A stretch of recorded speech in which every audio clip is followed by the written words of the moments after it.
Welcome back to the 6Ps podcast as we continue our look at Billy Wilder's Sunset Boulevard, and today's episode is going to focus on the characters in the text. So the characters are the vehicles which themes, ideas and emotions are communicated by the director, and it's through these characters that we get our directorial intent. Now, characters in the film reflect different sections of society through their motivations, their values, their beliefs and their actions. And it's also important to look at the way that characters change and are shaped throughout the film based on what they experience. In today's episode, for each character, we're going to go through some of their traits and values.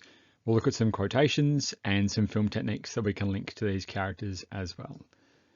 Just a tip at the bottom there, when it comes to essay writing and your analysis, consider focusing on character traits and values rather than their actions.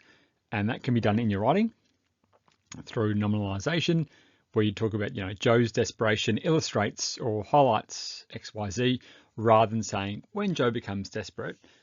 That initial phrasing in nominalization really allows you to do some more analysis. And just a heads up, there's no way I can possibly explore the whole film and characters in really great detail in a 25-minute episode. So I'm going to be brief, but again, as I always say, there's 100 minutes of this film that you can analyze in great detail, and every frame can be analyzed. But hopefully there's a few tidbits that you pick up on here that you can use in your analysis and your further exploration of the film.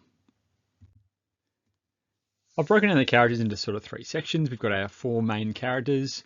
We've got our secondary characters who appear sort of in one scene or maybe appear a couple of times very briefly. And then we've got our cameos as well. Well, let's start with Joe Gillis, who you might think is a protagonist, or you might think Norma is a protagonist. But one thing for sure, Joe Gillis is the narrator of this film. The film is told from his perspective with his posthumous voiceover, and it is very much a reflective tone with which he uses. Joe Gillis is definitely cynical. He is super disillusioned with Hollywood and with his life. And this comes through particularly with his wit and his dry humour that he uses around characters like Norma and Betty. He's also quite desperate. He goes to extreme lengths in order to survive, and we see that when he first goes to Norma's mansion. He's desperate to succeed. He wants his name in lights as well. He's quite opportunistic. He'll do whatever he can in order to succeed and survive. But he's also a kept man in the middle part of the film. A kept man being someone who is financially supported by a woman. He has no job himself, but Norma provides him with, things like clothes, movement and a car. And as well as that, she does give him a little bit of money through her bridge games, but not a lot. And he finds himself in an inescapable position. And he's also morally compromised. He does make some questionable decisions throughout the film, whether it's the living arrangements with Norma, whether it's his relationship with Betty, going behind Artie's back. And from this, you could suggest that he is an anti-hero. He is flawed. He's duplicitous in the beginning. He lies to debt collectors. He lies to Sheldrake that they were hot at 20th Century on his film. He takes advantage of Norma. He goes behind Artie's back, as I said, with Betty. And he's not honest with Artie and Betty initially with his living situation either. But he's admirable at the end of the film in terms of, how he treats Betty, how he's very honest with Norma as well and tells her the truth. So he's very much this flawed hero. So a lot of evidence that we can use for Joe Gillis. He refers to himself as nobody important. That's in the establishing sequence. He's just a movie writer with a couple of B pictures to his credit. Poor dope, he always wanted to pull. I knew your name. I'd always heard you had some talent. That's Betty saying that. So the fact that he's, kind of well known in writing circles comes through there. He talks about the helpless position he finds himself in. He says, I took inventory of my prospects. They now added up to exactly 0. Apparently, I just didn't have what it takes, and the time had come to wrap up this whole Hollywood deal and go home. That's, of course, when he's in the car on his way. Well, he doesn't know this, but he's on his way to Norma's mansion. When he's doing his writing in his apartment, he talks about, his stories. Maybe they weren't original enough. Maybe they were too original. All I know is that they didn't sell. And he talks about the fact that he needs it. He needs to work this year. He needs to write this year in order to survive. We've got the quote. As long as a lady is paying for it, why not take the vicuna? That's of course in relation to Norma buying him suits. He speaks to Betty. He goes, "Look, be practical. I've got a good thing here, a long-term contract with no options. I like it that way. Maybe it's not very admirable," and we'll get onto that quote a little bit later as well when it comes to Artie and Betty. And then following his death, when he's recounting it, reflecting on it, he says, "They must have photographed me 100 times."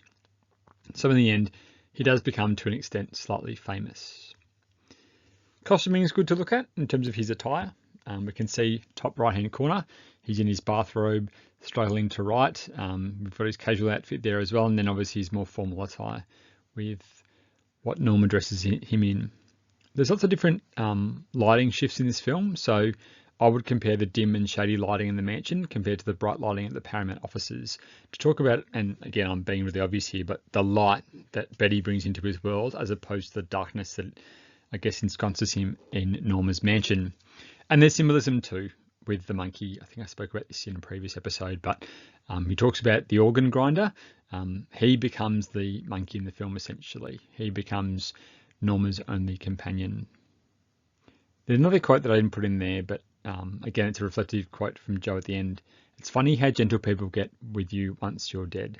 And the reason I mention that is because of the way that maybe he feels that he's treated throughout this film, particularly by Norma. Maybe to an extension, by extension too, I should say, Hollywood. Let's talk about Norma Desmond. She's delusional and she's unhinged. She's trapped in a fantasy world, but she's also unstable. And we see that at the end of the film. She's theatrical and grandiose. So many close-ups where she has these really exaggerated gestures and her speech with that inflated sense of self. She's very much performing throughout this film. She's vain and narcissistic. She's self-absorbed. She's obsessed with her own image, with her status, and with her legacy. She is also becoming outdated. She represents a fading era. She's tragic and victimized. And again, within the audience, there is some pity and sympathy towards her in the way that she's treated, particularly by Hollywood. And this last point here, is she the femme fatale, the deadly woman, or is she the damsel in distress? Bit of a typo there. You could sort of play around with the fact that she's kind of both. She doesn't fit into either stereotype. Let's look at some evidence for Norma Desmond. She's very big on semantics. It's not a comeback, it's a return to the millions of people who have never forgiven me for deserting the screen. Max says that Madame has moments of melancholy. Joe talks about her and says that she was afraid of that outside world, afraid it would remind her that time had passed. When she arrives at the Paramount lot and is finding it difficult to gain entry, she says, "Tell him without me, he wouldn't have any job because without me, there wouldn't be any Paramount Studios." The cast and crew, when they see her, comment, "She must be 1,000,000 years old." And I thought she was dead. It's actually a bit of a comedic moment for the audience. But DeMille quite seriously says these two statements. He goes, 30 million fans have given her the brush. Isn't that enough? And a dozen press agents working overtime can do terrible things to the human spirit. That definitely is a critique on Hollywood and the way it treats its stars, particularly its aging stars, and to an extent, young stars as well. And the last quote from Joe. She was still sleepwalking along the giddy heights of a lost career, playing crazy when it came to that one subject, her celluloid self. The great Norma Desmond. How could she breathe in that house so crowded with Norma Desmonds, more Norma Desmonds, and still more Norma Desmonds? And that links in nicely with the mise en scène and the, many photographs and framed pictures of Norma Desmond that surround her in her apartment. She's literally surrounded by her younger self. Other film techniques. We got lighting in that bottom right-hand corner when she's watching one of her older silent films. Dark room, dimly lit, but the lighting from the projector almost feeds her and feeds this anger she feels towards Hollywood. You've got the montage of her after she returns from Paramount Studios, where she thinks she's going to be making a comeback. It just shows the lengths that she goes through in order to maintain her appearance. and to an extent sort of criticizes Hollywood and the ideals and standards that women have to sort of uphold in order to maintain their beauty. There's symbolism as well. Her car, the Isotta Fraschini, which is more, I guess, to Hollywood is more valuable than she is. And we see that through Gordon Cole. You've got the microphone, top right-hand corner. You've got mirrors. You've got Salome. Even what she writes on the cigarette case that she gives to Joe, mad about the boy. She is mad. She is delusional.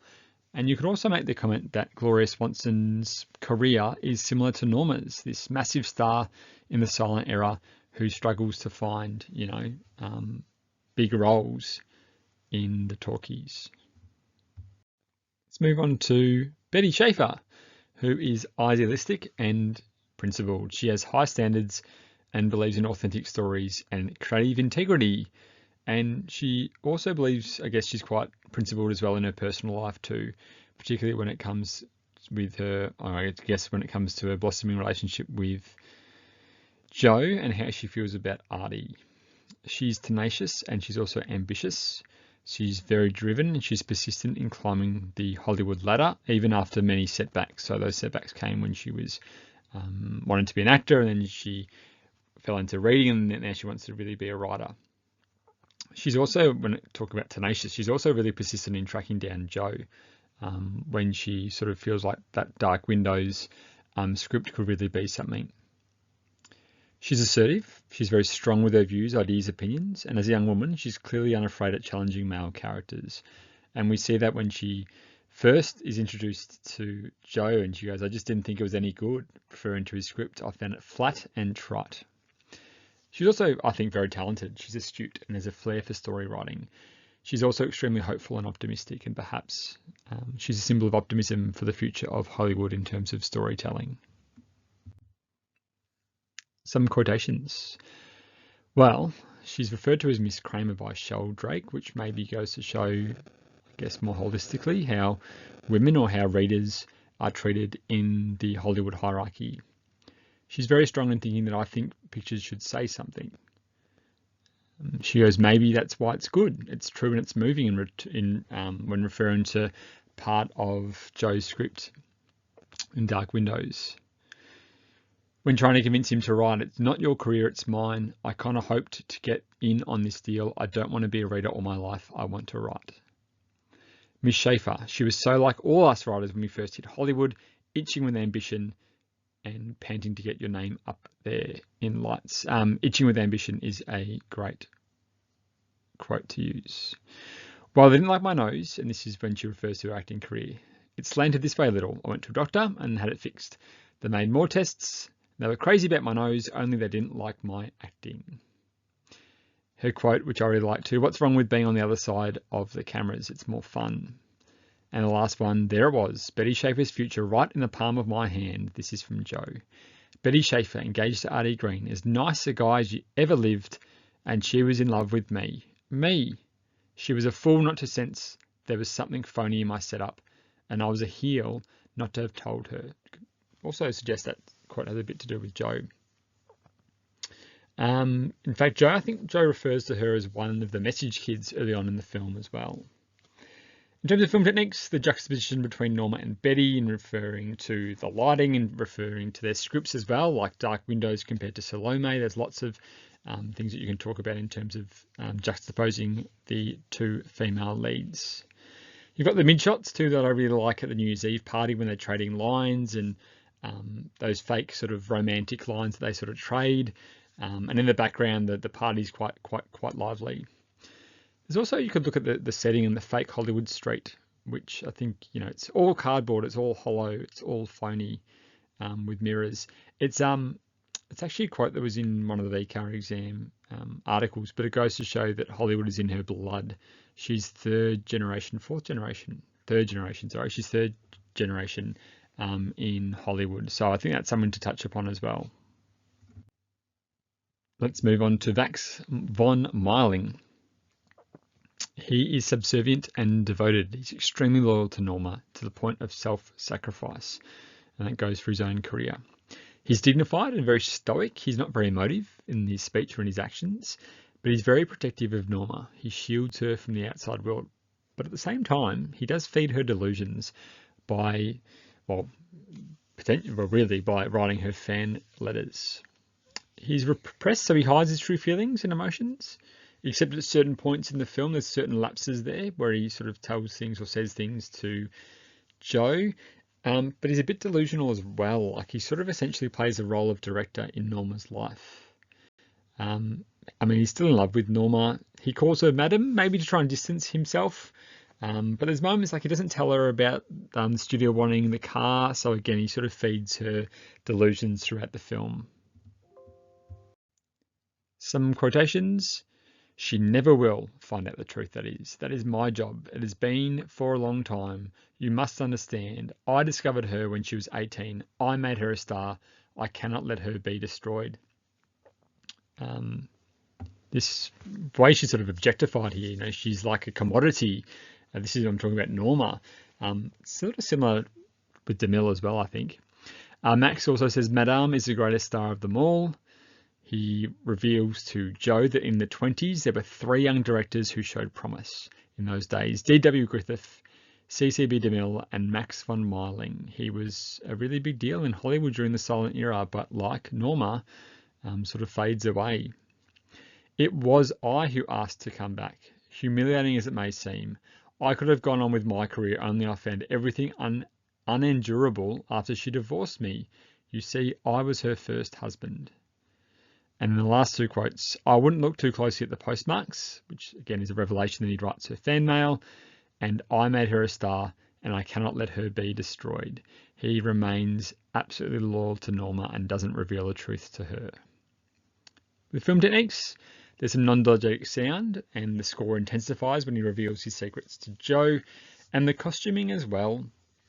You could, I guess, mention this with sort of gender, but he wears an apron, he has a duster, he wears gloves as well.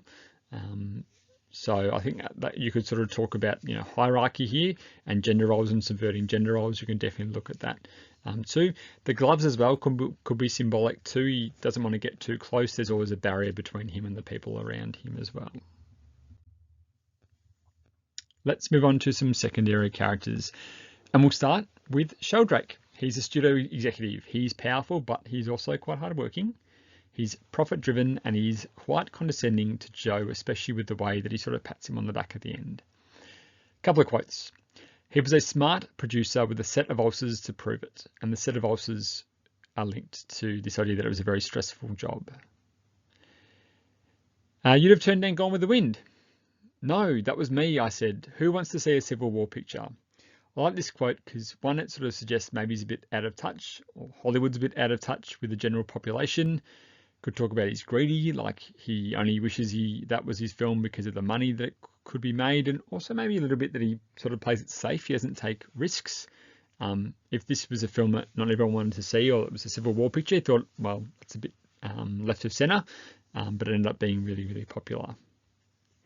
And the fact he refers to Betty as Miss Kramer. He is super reliant on the readers department, but doesn't care to remember their names. There's this lack of humanity, and I think we see it across Hollywood in this film. There's a lack of true, real relationships in this film. With the mise-en-scène, I think it works really well with Sheldrake in terms of his office and what's in his office. If you look at the script, I'll read you a little section of the script that describes his office. It says, it is in the style of a Paramount executive's office. Mahogany and leather. On the walls are some large frame photographs of Paramount stars with dedications to Mr. Sheldrake. Also a couple of framed Critics Award certificates and an Oscar on a bookshelf. A shooting schedule chart is thumbtacked into a large bulletin board, and there are piles of scripts, a few pipes, and somewhere in the background, some set models. He's also got like a nice couch, so he's got space for a couch as well. And he's got a secretary too, who feeds him his medication, so he's very well off. I mentioned the symbolism, you've got the cigar, and you can see in the previous scene to this is when Joe is in his apartment smoking cigarettes. You've got the cigarettes versus the cigar, the symbol of masculinity here. It's a phallic substitute, I guess you could sort of say.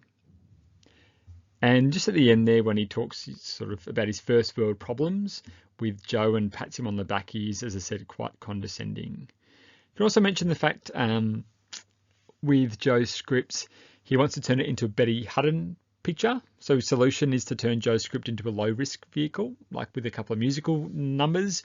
And Betty Hutton is sort of a bankable star. Like people are going to watch her, whatever the sort of the script is, as long as it's not too crazy or too wild. But he's sort of, again, relates to this idea that he wants to make a profit. Let's move on to Joe's agent, Marino, who is unreliable, apathetic, and opportunistic. When Joe is struggling in Schwab's pharmacy, he says, "I couldn't get hold of my agent naturally." That sort of shows he's a bit unreliable. He also calls him a big faker. He says to Joe, "Of course I could give you $300, only I'm not going to. I'm not just your agent. It's not the 10%. I'm your friend." And later on, quite condescendingly, he says to him, "Don't you know the finest things in the world have been written on an empty stomach?" He also says, "This is the greatest thing that could happen to you. Now you'll have to sit behind that typewriter. Now you'll have to write." And the reason why that, I guess, is ironic is because we've just literally in the previous scene seen Joe struggling to write in his bathrobe in his apartment. You could say in that sense too that he's opportunistic because he sort of wants Joe to be almost destitute, so then he'll write something really good that he can profit off. We've got the setting of the golf course too. So this luxurious Bel Air golf course, he's swanning around in all day while Joe's busy hard at work. And the juxtaposition, they're both in casual attire, but one is in it because of their success. They're doing something leisurely, while for Joe, it's because he is struggling. Let's move on to Artie, and I've been really keen to try and bring Artie into my essays a little bit more the past few weeks, but he's an assistant director. He's part of Hollywood's underclass, or as he labels them, hock shop set. A hock shop is like a pawn shop, like a cash converters. He's affable and generous towards others, especially to Joe. He's a really nice guy. Joe says, "He's a pal of mine, an awful nice guy. He could lend me 20. That's $20. So everyone is giving up on Joe at the start of the film except for Artie. At his New Year's Eve party, he says, "They call me the Elsa Maxwell of assistant directors." And Elsa Maxwell is, and I quote, "one of the most famous event planners in history." She actually wrote a personal essay in Vogue magazine that was labelled "How to Throw the Perfect Party." So that was in 1930. If you want to try and track a copy of that down, go for it. When Joe says, "Can I stay here?" he goes, "It just so happens we have vacancy on the couch." He says, "You've got yourself the best guy in town." That's what Joe says to Betty. And then she says, "Maybe it's not very admirable." He's talking about his position. "Well, you and Artie can be admirable." It's interesting that the Schwab's Pharmacy phone booth. So Schwab's Pharmacy is, as Joe labels it, it's headquarters. It's where people are waiting for the gravy train. They're waiting for that scent of success. And for Joe, he's completely lonely and isolated. No one's returning his calls. The only person to help him out is Artie. He's a really good guy. You've got some diegetic sound, the reworked version of Buttons and Bows. I think it goes, I can't remember the exact quote, but Hollywood ain't been so good for us. We've got no swimming pool and very few clothes. All we've got is buttons and bows. Again, the class system in Hollywood. You'll notice as well that I talk about diegetic sound, and that party scene at Artie's place is really vibrant and full of laughter. And again, it goes to show this idea that what's important in life is relationships and humanity rather than money and profit and greed. The other thing I wanted to mention is there's a bit of a juxtaposition. So when Joe goes into Schwab's Pharmacy to buy Norma cigarettes, he runs into Artie, who turns around and says, "Stick 'em up, Gillis." And he sort of has these fake guns. It's almost like a Western film, which again were very popular at the time, but also very formulaic. And I think to myself, well, compare that to Dark Windows, this script that's really true and honest. And we can see how Betty resonates more to that kind of writing, or Joe's writing in that case, rather than the formulaic Western film. So that's a good little juxtaposition that you can make as well. All right, you want to talk about a really niche character. This is about as niche as you can get. It's Rudy. He's a shoe shine stand owner. Try saying that 5 times in a row. He doesn't have any lines. He doesn't speak at all. The only thing he does is waves to Joe after he honks his horn. Now, why am I mentioning Rudy? Well, like Artie, he's really helpful and he's non-judgmental. The two quotes about Rudy in the film from Joe are about his car. I kept it a couple of blocks away in a parking lot behind Rudy's shoe shine parlour, and that Rudy never asked any questions. He'd just look at your heels and know the score. This idea that he'd look at your shoes and he'd know whether you were sort of down and out and needed a helping hand or not. And I've got this little comparison because Artie and Rudy both help the down and out Joe, whereas Sheldrake and his agent don't. And what does this sort of say about Hollywood and its hierarchy? It's those at the bottom that show more humanity and care than those at the very top of the tree. So again, it's not a character you can probably flesh out too much, but maybe this is a character you could sort of combine with Artie as part of your analysis when you're discussing Hollywood and relationships. All right, we're on the home straight. A couple more characters. We'll look at the cameos. We've got C.C. DeMille, who plays himself. He's highly revered. He shows grace and diplomacy to Norma, but he's also a little bit guilty and complicit in the way that she's abandoned by Hollywood. Quotes, it must be about that appalling script of hers. What can I say to her? What can I say? He actually is trying really hard to be nice to her. He calls her young fellow. We've got this like paternal relationship here that we've got as well. And there's that quote that comes when someone says, oh, she must be a million years old. And I think he retorts by saying, I hate to think what that makes me. I'm old enough to be her father. When asking, you should just give her the brush. And he says, no, 30 million fans have given her the brush. Isn't that enough? You didn't know the Norma Desmond as a plucky little girl of 17 with more courage and wit and heart than ever came together. And that's an interesting quote because look at what Hollywood's done to Norma. Look at how it's changed her. That's what she was compared to what we see now, this delusional woman that lives sort of almost an isolating lifestyle in her mansion. We've got the dozen press agents quote again, and then Joe's quote at the end of the film when he says, DeMille didn't have the heart to tell you, none of us had the heart. This idea that there's no honesty in Hollywood. Now, it's a cameo appearance, so by playing himself, DeMille allows Wilder to blur the lines between reality and fiction, and there's lots of props that kind of show he's got power still in Hollywood. He's got a director's chair, he's got his viewfinder in which to watch scenes and frames, but also he's got his microphone, which, while that sort of teases Norma, for him it allows him to use power and to get everyone away. We've got Hedda Hopper, who is a gossip columnist. She represents the media's exploitative gaze and profits, or which profits from personal tragedy. Now, this quote isn't related to Hedda, but it's one that Joe says. He goes, forgotten star or slayer, aging actress, yesterday's glamour queen. That's the potential headlines that will come in the papers. And while it's not a quote about Hedda, you could use that quote to describe the media, I guess. Now, at Norma's home after she shoots Joe, one of the policemen is on the phone and says, coroner's office, I want to speak to the coroner. Hang on, who's on the phone? Well, it's Hedda who's on the phone.